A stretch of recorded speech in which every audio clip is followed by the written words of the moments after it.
प्रक्रिया है। भगवान श्री कृष्ण ने भी माटी खाई है। आचार्य गणों के बड़े मधुर भाव हैं। बालक कृष्ण ने माटी क्यों खाई? परमात्मा की प्रत्यक्ष में दो पत्नियां हैं, एक श्री देवी, एक भूदेवी।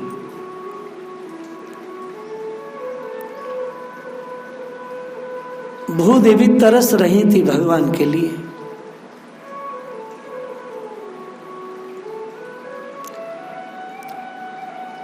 बारह भगवान अपने होठों पर रख करके धरती को लाए। ये सब बार बार हम सुनते ही हैं। तरस रही थी वह अपने पति के संग के लिए, उनके अंग संग के लिए वो तरसती थी। भगवान छोटे से बालक हैं। परमात्मा से उनके दर्शन को देखा न गया और मानो उन्होंने बहुत ही रसीली, सजीली और बहुत ही अद्भुत भक्ति प्रदान करने वाली वह भूदेवी का जो रज है, जिसको हम लोग ब्रज रज कहते हैं, भगवान ने माटी उठाई अपने हाथ से। भूदेवी बहुत प्रसन्न हुई। पता नहीं क्या करेंगे आज। भगवान ने होठों से चूमा और वह खाने लगे।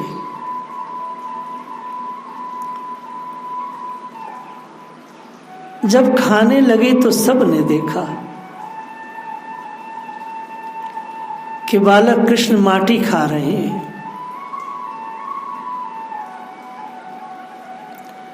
सबने देखा।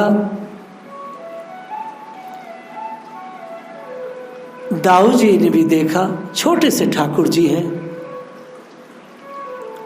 सबने कहा, लाला हम तेरी शिकायत करेंगे जाके मां से कि तू माटी खातो है। अब भगवान प्रायः जैसी निगाह बसती तो माटी खाते ही थे। धरती को उन्होंने बहुत प्रेम दिया।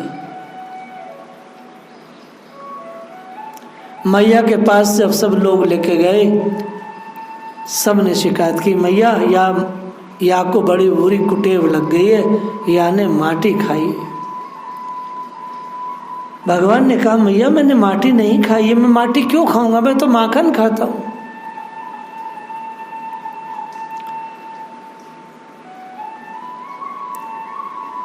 मैया ने कहा, हाँ दाऊ तू बता, या ने माटी खाई? दाऊ जी कहना ही चाहते। भगवान ने कान में दाऊ जी के कही, अगर तूने मेरी माटी की शिकायत की तो मैं तेरी भांग की शिकायत अभी कर दूंगा। तो छोटो सो है और अभी से बड़े बड़े मलंगाओं के साथ भांग का गोला खावे।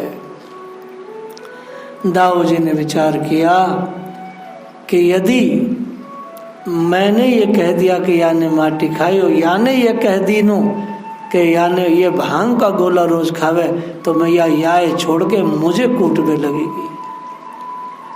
तो दाऊ जी ने कहा, मैया मेरे सामने तो खाई ना, मुँह को कछु सल न पड़ रही। मैया ने कही, मैं स्वयं आके मुंह को चेक करूंगी कि खाइए कि ना खाइए। भगवान ने विचार किया, हाँ मैया जे बात सही है, तू मेरे मुंह को देख ले। अब भगवान जैसे मुंह को खोलने लगे तो मनसुखा बोलो, चंट बन रोए हमारे सामने, अब तेरे मुंह में क्या वो रखी होगी? वो पधर गई पेट में। सब खिलाफ चल रहे थे। मैया ने कही, लाला सब सखा तेरे खिलाफ बोल रहे, तू अपना मुंह दिखा। मैया ने भगवान के मुंह को जैसे खुलवाया। मैया की बात क्या है, माँ बार बार माटी के प्रति कृष्ण की अरुचि उपजाना चाहती है, उन्हें ये समझाना चाहती है तू अशुद्ध अपवित्र माटी को ऐसे मत खा, पता नहीं कहाँ कहाँ की माटी को तू खाता है। माँ संटीस दिखाकर डराना चाहती है, पर कृष्ण हैं कि मान नहीं रहे हैं, बल्कि कपटपूर्ण तरीके से चतुराई से मुंह में माटी बनाए रखते हैं और बार बार कहते हैं कि मैंने माटी मैया नहीं खाई है। इस बात को सिद्ध करने के लिए कृष्ण अपनी शरारत के अनुसार अभिनय करते हुए अपना मुंह भी खोल लेते हैं। माँ देख, मेरे मुंह में माटी नहीं है। पर माँ ने मुंह के अंदर झांक कर जैसे ही देखा, वह चकित और आश्चर्य और भय से उसने नेत्रों को बंद कर लिया। काफी देर तक इसी स्थिति में रहकर माँ ने जब आंखें खोली तो उनकी आंखों से भ्रम का पर्दा हट गया। उन्होंने स्पष्टता जाना और महसूस किया कि कृष्ण ने माटी नहीं खाई है। कृष्ण ने माँ को मुंह में अनेक लोकों के संपूर्ण ब्रह्मांड के दर्शन करा दिए। यह दृश्य देखकर मां भ्रमित भी हुई है, भयभीत भी हुई, परंतु माटी खाने की बात मैया के हृदय में नहीं रही। यह लीला गोकुल के पास ही जो ब्रह्मांड घाट है, ठाकुर जी ने वहां पे की। माँ आश्चर्य से अचरज से डूबी है और कृष्ण के मुख को देख रही है, लेकिन भगवान ने थोड़ी सी ऐश्वर्य शक्ति का प्रयोग करके माँ को माटी की बात को छुपवा दिया, अर्थात भुलवा दिया। क्यों ना भुलाएंगे, क्योंकि उन्होंने अपनी पत्नी को सुख दोष दिया है और भगवान इस बात को किसी के सामने प्रत्यक्ष अनुभव में नहीं लाना चाहते। नंद करत पूजा हरि देखत। भगवान बहुत छोटे से हैं। भगवान ने देखा कि उनके बाबा पूजा कर रहे हैं शालिग्राम ठाकुर जी की। छोटे से बड़े गोल मटोल से शालिग्राम थे, एकदम ऐसे जैसे गुलाब जामुन की तरह। हमारे नंद लाला ने देखा कि बाबा ने शहद से, दूध से, दही से, धृत से, यमुना जल से भगवान को अभिषेक किया। भगवान अंदर आना चाहते हैं पूजा के कक्ष में। नंद बाबा ने कही, लाला दूर दूर दूर, अंदर मत आइयो लाला, तू नहायो ना है। भगवान दूर से सब देख रहे थे। नंद बाबा ने अभिषेक करने के बाद ठाकुर जी को चंदन और तुलसी अर्पित की। तत्पश्चात भगवान को वस्त्र की ओटक में भोग लगाए और आरती की। यह सारी क्रियाएं श्री कृष्ण देख रहे हैं। नंद करत पूजा हरि देखत, घट बजाई देव अनवायो जल चंदन से भेटत। पट अंदर दे भोग लगायो, आरती करी बनाई। सारी क्रियाओं को भगवान देख रहे हैं। जब भोग लगाने लगे, घंटी बजाने लगे और जब पर्दा हटायो तो श्री कृष्ण ने कहा, बालक कृष्ण ने कहा, बाबा तुम्हारे भगवान जी ने तो भोग में से कछु भी ना खायो और यहाँ मैं मांग रहे हूँ बाबू तो तुम मुझको दे ना रहे हो। नंद बाबा हंसने लगे।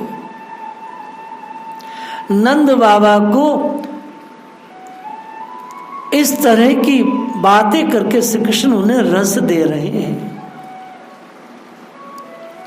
अब नंद बाबा ने भोग इत्यादि करके आरती करके अब वे वहीं माला करने बैठ गए और मुंह पे उन्होंने जो है एक कपड़ा ढक लिया और नाम स्मरण करने लगे। झट से बालक कृष्ण अंदर पहुंचे और सबसे पहले उन्होंने कहा कि वो जो रसगुल्ला जैसे कारे से सुंदर शालिग्राम थे, गप से उन्होंने मुंह में रख लियो। यह सोच के कि इन्होंने इतना शहद और रस पियो है, या में कछु न कछु तो रस हो गई, और वाह को पपोलने लगे। नंद बाबा की जब माला पूरी हुई तो माला पूरी होने के बाद जब आँख खुली तो सामने सिंहासन जो सोने का था वहाँ में शालिग्राम गायब। नंद बाबा को आश्चर्य हुआ, पूरा जीवन काट दिया था शालिग्राम जी की सेवा करके, शालिग्राम आज कहाँ आदर्श हो गए, कहाँ मुझे छोड़ के चले गए। बाबा इधर उधर देखने लगे, सिंहासन के नीचे इत्यादि कहीं मिले ना। अब बराबर में बाल कृष्ण भगवान बैठे हैं नंद बाबा के। अब उन्होंने उनको देख करके कहा, लाला तू अंदर कैसे आयो? अब मोह में तो शालिग्राम है, तो बस ऐसे कर दियो चुप कि लाला तू अंदर कैसे आयो? चुप। अब मुंह में शालिग्राम तो बोले कैसे? भैया तैने हमारे भगवान देखे तो चुप। भैया मोह दिखाइए, तो मोह में तो इतना बड़ा रसगुल्ला शालिग्राम।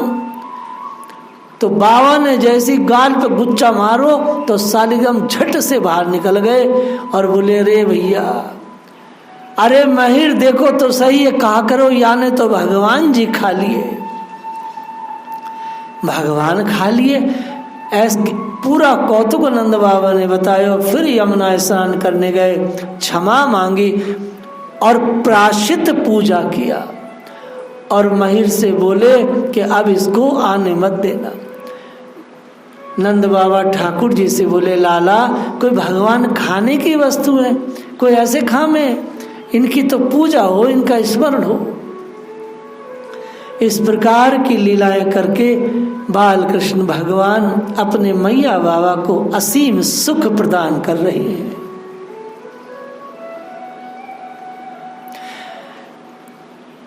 नंद बाबा लाला से कहते हैं, देवताओं को हाथ जोड़कर प्रणाम करो, जिससे तुम्हारा हर प्रकार का कुशल मंगल होता रहे, तुम्हारा शरीर सुरक्षित रहेगा। मेरे बेटा, तुम भगवान से क्षमा मांगो।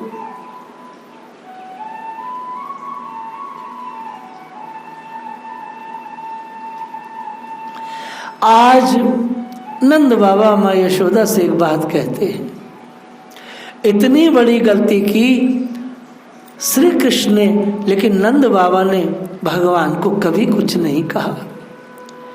नंद बाबा कभी श्री कृष्ण को कुछ कहते नहीं थे। नंद बाबा आज यशोदा जी से कहते हैं कि तू बता, तू क्या जानती है कृष्ण के बारे में, तूने क्या सुना या क्या देखा, या कभी कान्हा को क्षण भर के लिए क्रोध करते देखा? क्या तूने लाला को कभी ऐसे देखा कि क्रोध कर रहा है? फिर तू क्यों उस पर क्रुद्ध होती है? अरे 5 वर्ष का छोटा सा बच्चा है, उसके बारे में तू न जाने कैसी कैसी अचरज भरी बातें करती है। नंद बाबा का संकेत माटी प्रसंग से है। कृष्ण माँ का मुंह खोलकर उसमें सारा ब्रह्मांड रूपायित होता दिखा देते हैं। माँ आश्चर्यचकित होकर आंखें बंद कर लेती है। तभी से माँ श्री कृष्ण के प्रति अलाय बलाय बोलती रहती है। आज उसी चीज को नंद बाबा मना कर रहे हैं। अरे एक बात तो बता, तू श्री कृष्ण को मार कर स्वयं भी बिलखने लगती है, तू बार बार रोने लगती है, हाय मेरे हाथ क्यों न टूट गए, मैंने अपने लाला को मारा।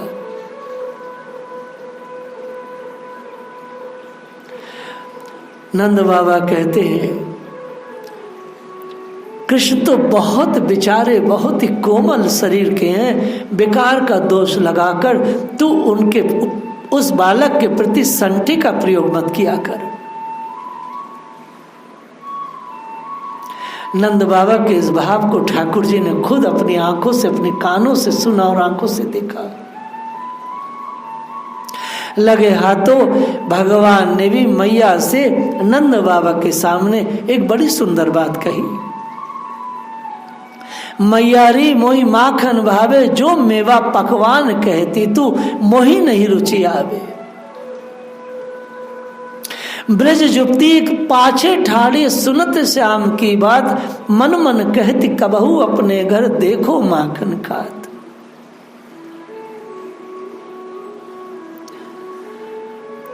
बालकृष्ण माँ से कहते, माँ मुझे माखन बहुत अच्छा लगता है, पर तू बार बार मेवा पकवान आदि की बात कहती रहती है, बनाती रहती है, जो माँ मुझे बिल्कुल अच्छे नहीं लगते। बालक कृष्ण की माखन प्रियता की बातों को एक ब्रज युवती माँ के पीछे खड़ी खड़ी सुन रही थी। वह मनी मन कल्पना करके आनंदित होने लगी, कितना अच्छा होता अगर मैं कभी कृष्ण को अपने घर माखन खाता हुआ देखूं। ये शाम मेरी दूध दही की मथनिया के पास माखन चुराने बैठे हों और मैं कहीं ओटक से छिपकर इनको चोरी चोरी माखन खाते देखती रहूं। भगवान तो अंतर्यामी है। वह तुरंत ही ग्वालिन की मन की बात समझ गए और तुरंत उसके घर उसकी इच्छा की पूर्ति के लिए पहुंच गए।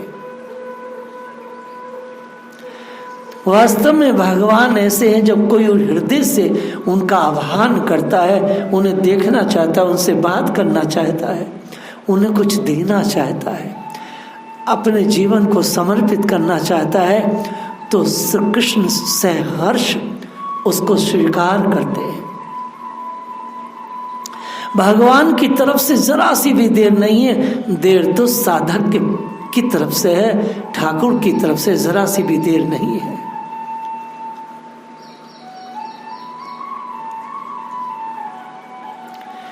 गोपी की इच्छा अनुसार श्याम उनके घर पहुंच गए।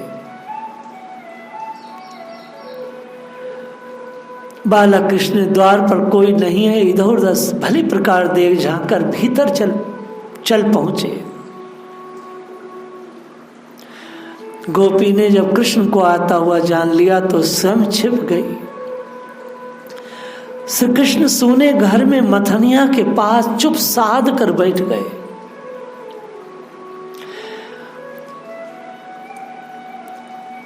गोपी कृष्ण को चोरी करते देखना चाहती है, अर्थात चोरी करने में चोर के जो जो क्रम है, चोर का जो जो अदा है, जो गुण है, चोर किस प्रकार से दबे पांव आएगा, कैसे सहमेगा, कैसे बैठेगा, किस प्रकार से वह अपने आंखों से चारों ओर देखेगा, किस तरह के घर का उसे वातावरण चाहिए, भगवान वह सब अपने उस लीला शरीर से प्रस्तुत कर रहे हैं।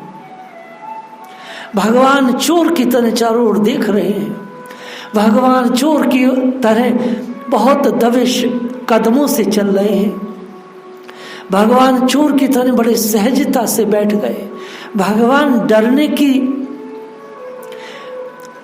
की लीला कर रहे हैं कि कोई आ ना जाए, चुप साधे हैं। भगवान बहुत हल्के से श्वास ले रहे हैं।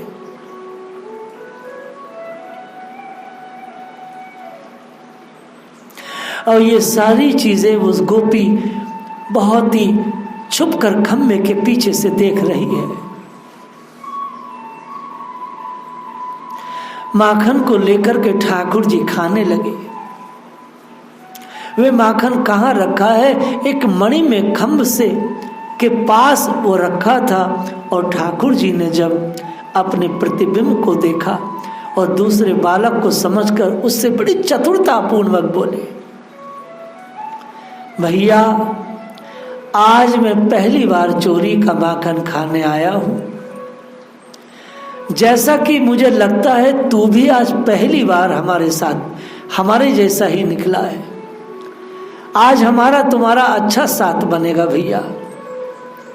आजा दोनों मिलकर माखन खाते हैं। ऐसा कहकर कृष्ण स्वयं भी माखन खाने लगे और परछाई को भी, अपने प्रतिबिंब को भी खिलाने लगे। लेकिन ये क्या, प्रतिबिंब को माखन खिला रहे हैं तो प्रतिबिंब से माखन नीचे गिरने लगा। तो श्री कृष्ण ने कहा, बालक कृष्ण ने कहा, अरे भैया, माखन को नीचे क्यों गिराते हो? क्या बात है? क्या तुम डर रहे हो? सुनो सुनो, मैं तुम्हें अभय प्रदान करता हूं। मेरे रहते हुए जब तक मैं माखन की चोरी करके खा रहा हूं और इस घर में हूं, तुम्हारा बाल भी बांका नहीं हो सकता। और वास्तव में श्री कृष्ण सच कह रहे हैं। भगवान जिसके साथ हैं, भगवान ने जिसे अपना रखा है, भगवान जिसको कुछ दे रहे हो, उसका क्या हो सकता है? जो श्री संपत्ति है, जो स्वयं भगवान देते हैं, उसका कैसे नाश हो सकता है? देख भैया, तू माखन मत गिरा, तू बिल्कुल मत डर, तू ये माखन बहुत मीठा है, इसे तुरंत खा जा, मत सोचा, डरे मत, डरे मत। भगवान अर्जुन से भी कहते हैं, सर्वधर्मान परित्याज्य मामेकं शरणं व्रज। अर्जुन बिना भय के जरा सी भी चिंता छोड़े, बस तू मेरी शरण में आ जा, मैं संसार के हर भय से तुझे मुक्त कर दूंगा। कुछ भी मत सोच। भगवान जब किसी को अभय देते हैं तो भगवान चाहते हैं कि जीव बस मस्त हो जाए, कहीं भी पस्त ना हो, एकदम मस्त हो जाए, एकदम मस्त, एकदम मस्त हो जाए, भाव विभोर हो जाए। श्याम की ऐसी प्रेम और चतुरी भरी बातों को सुन सुनकर ब्रज नारियां भावावेश बस अपने आप को रोक न सकी। इतना भाव आया श्री कृष्ण के प्रति। बालक कृष्ण है, छोटे से बालक हैं, 5 साल के बालक हैं। वह गोपी अपने भाव को न रोक सकी, उमंग में भरकर कृष्ण के सम्मुख आ गई। यकायक गोपी भगवान के मुख को देखकर, और श्री कृष्ण ने जब गोपी को अचकचा कर अचानक देखा कि चोरी पकड़ी गई है, तो एक साथ उठ करके भागे। उस बालक से भी कहा कि चल भैया जल्दी से, अब यहाँ रुक लो, ठीक ना है। और गोपी भगवान को जाते हुए देखती रही, क्योंकि कोई भी संसार में ऐसा है जो उस ईश्वर को पकड़ सके, उस ईश्वर को बांध सके। गोपी चाह करके भी भगवान को पकड़ न सकी।